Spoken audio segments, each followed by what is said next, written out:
In today's video, we are going to be ranking every Championship manager based on their points per game record this season. Now, for the sake of today's video, we're going to be taking into consideration all the managers that have managed in the Championship this season, whether they've been sacked or they're currently in the job. Then being able to stack those managers up against each other, it makes for interesting reading. Now, quick side note for this one, we're not going to be including caretaker managers in this one, but everyone who's been a fully fledged Championship manager this season is going to be in this list. If you do go to enjoy, make sure to drop a like. But without any further ado, let's jump in. I'm not gonna lie, things at the bottom of this table are pretty grim. In 34th place, we've got Xisco Munoz right at the bottom of the pile. He was an absolute disaster at Sheffield Wednesday, averaging a mere 0.2 points per game over the course of a full season. That would have only seen Wednesday pick up 9 points. Honestly, I was surprised they gave him as long as they did in that job. 33rd on this list, we've got the current Rotherham boss, Liam Richardson. It's been a tough gig for him so far since walking in there, only averaging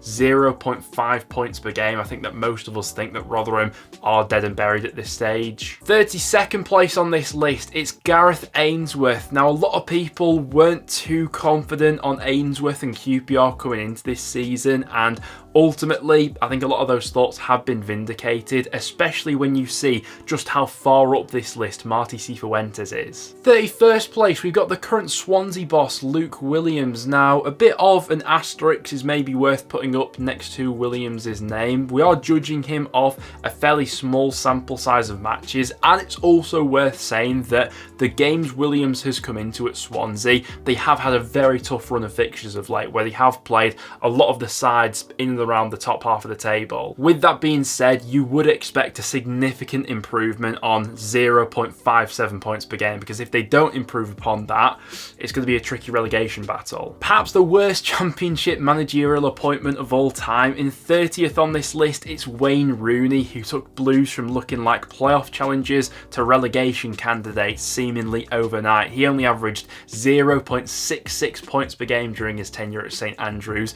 and was an absolute disaster. 29th place on this list, we've got former Rotherham boss Matt Taylor. It's interesting that Taylor was averaging a slightly higher points per game than Richardson currently is in at Rotherham. With that being said, I think that based on both of those points tallies, they would have gone down with either manager. 28th place, we've got Joe Edwards at Millwall. It's been a tricky run for the Lions. They're on the worst run of form currently of any Championship side, having lost their last 4 matches, and are looking like the most likely side to drop into the bottom 3 right now. Just 1 point separating them between the drop zone, and averaging just 0.88 points per game under Edwards.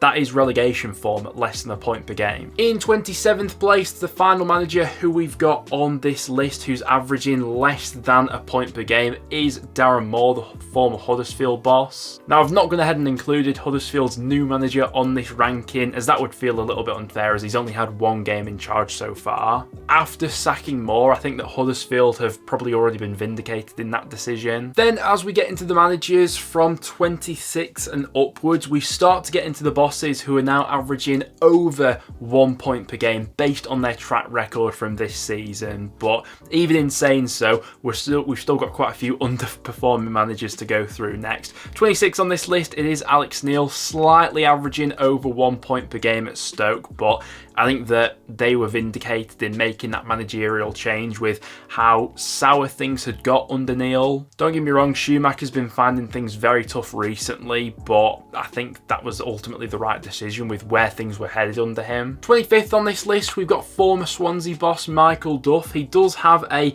significantly better record in the Championship than current manager Luke Williams, but quite a bit of context is worth taking into consideration with that. Swansea under Duff in the first half of the season weren't going anywhere, were they? 24th on this list is former Blackburn boss Jon Dahl Tomasson. Honestly, a little bit gutted that he's no longer in the Championship. I think for the vast majority of his time at Rovers, I actually quite enjoyed the sort of stuff that they played, but clearly things had got away from him in those final few months. Their defensive record was absolutely atrocious and they were dropping down the Championship like a stone. 23rd on this list, we've got Neil Warnock with the same points per game record as Jon Dahl Tomasson based on his earlier stint at Huddersfield, averaging 1.14 points per game. good to see Warnock now back in business with Aberdeen as well. 22nd on this list, we've got Steven Schumacher. Throughout his tenure this season with both Plymouth and Stoke City, he's averaged 1.15 points per game. His record at Plymouth is slightly dragging up his overall average there. He has had a bit of a tough time at Stoke, but he's just about keeping their head above water right now. Collectively, he's averaged 1.15 points per game so far. 21st place on this list, we've got Danny Röhl, and I think this goes and really hammers home the stark contrast between the side that Sheffield Wednesday are under Röhl and the side they were previously under Xisco Munoz. The numbers in this aspect really speak for themselves. Had Röhl been in post from the start of the season, I think there's a very good chance that Wednesday would be comfortably mid-table right now. It's just because of that disastrous start under Munoz that they're really playing catch-up right now. 20th on this list, we've got the Cardiff boss, Errol Bulut. Overall, averaging 1.25 points per game. Cardiff currently on track to finish the campaign with 57 points. It's been a bit of an up and down campaign for Cardiff, I think it's fair to say.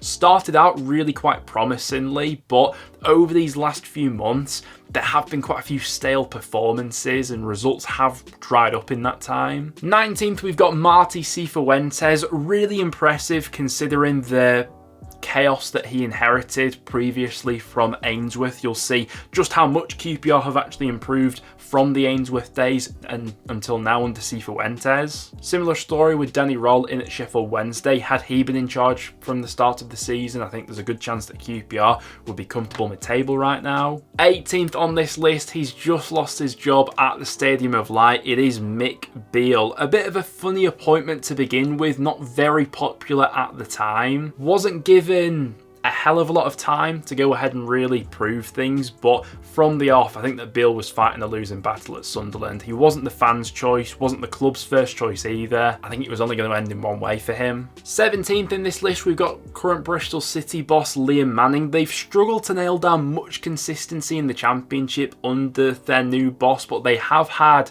springs of promise, especially in some cup games and games against some of the big boys in the Championship. That performance against Southampton, for example, being absolutely fantastic. Funnily enough though, just above Manning is Nigel Pearson, the former Bristol City boss, who's got an ever so slightly better record in the Championship this season, with Nigel Pearson averaging 1.28 points per game, but between those two, there's really not a lot in it. Overall, I think that Plymouth fans have to be fairly happy with the impact that Ian Foster has had at the club so far. He's got a points per game record in the Championship of 1.33, which is a better record than former boss Steven Schumacher, albeit that is judged over a smaller sample size of matches. 14th on this list, we've got current Watford boss Valérien Ismaël, also averaging 1.33 points per game. Been a bit of a tough nut to crack this season. Watford haven't lost that many matches, but results have somewhat dried up in the new year and their playoff challenge has sort of fallen apart on the back of that. I'd be interested to get some Millwall fans' thoughts on Gary Rowett down below. The club made the decision to part ways with him a few months into the season, clearly after a new brand of football and something a little bit fresh after things had seemingly gone stale under Rowett. But with that being said, they were still on course for a comfortable mid-table season under Rowett, averaging 1.36 points per game when they went ahead and made the decision to sack him. Would you take him back right now, Millwall fans? 12th on this list, it's Middlesbrough boss Michael Carrick, who has been working with a lot this season in terms of an ungodly injury list, which they've been hamstrung with pretty much all season. With that being said, there have been a few frustrations here and there, certainly relating to their home form and the lack of goals at the Riverside this season. Week to week, you don't quite know what you're going to get from Middlesbrough. They can go from losing against North End in quite disappointing fashion to then beating Leicester the next week. 11th on this list, we've got John Eustace. This points per game record based off his time with Birmingham at the start of the season and his very short stint with Blackburn so far. I think Blackburn fans looking at those sorts of numbers will be generally quite encouraged. 10th place on this list, we've got Preston boss Ryan Lowe. Now this has been such a weird and bizarre season from a North End point of view that it's tough to properly put it into words. We were obviously off to a flyer at the start of the season, those first 7 or 8 matches, top of the Championship. After that, start, our form took an absolute nosedive and we were playing like relegation candidates for the next few months, but of late it does seem like we've stumbled upon that formula for success once again, with Mads Frokjar playing in behind Will Keane and Emil Rees. We have had real success with that system. Preston currently the most clinical side in the league in terms of chance conversion rate. I think you can look at that from either a positive or negative way. We're not creating that many chances right now, but we're being absolutely clinical when those chances do roll around. For Low right now, averaging 1.48 points per game. That's almost playoff form. Ninth place on this list and also averaging 1.48 points per game, it's current Blues boss Tony Mowbray, who I do wish all the best to. Will be stepping away from the game for these next few weeks with a health issue. That points per game record there is based off his time with Sunderland at the start of the season and time at Blues so far. 8th place, we've got the Norwich boss David Wagner. Also really quite strange circumstances around him at Carrow Road as well. It does feel like the fan base and him have gone back and forth at different times of this season, but results are being delivered on the pitch right now. We spoke about it on yesterday's video, but the upturn in form really has sort of coincided with the return of Josh Sargent to that side, and with the results they're picking up right now, I mean, 1.54 points per game, it is playoff form there or thereabouts. 7th place and also averaging 1.54 points per game, it's Mark Robins in at Coventry. Really impressive stuff from Cov, especially taking into consideration the slow start to the season that they had. Since around the middle of November, they've almost been playing like an automatic promotion side with the points they've been accumulating from that point onwards. Definitely wouldn't rule them out at this stage from making the top 6. But getting into the 6 best managers this season, based on their points per game record, in 6th place we do have the Hull boss Liam Rosenior, averaging 1.59 points per game. Now this may change fairly swiftly. Hull do have a game in midweek up against Southampton, which could affect these numbers ever so slightly, but as of recording right now, they're currently on for 73 points, which would get them over the line and into the top 6. 5th place, we've got the West Brom boss Carlos Corberán, averaging 1.63 points per game. That would see the Baggies finishing on 75 points come the end of the season. Their home form has been absolutely fantastic. If they could become that little bit more consistent on the road, I think they bump those numbers up even more. The top 4 managers this season, though, have really been in a league of their own. In 4th place, it's Ipswich boss Kieran McKenna,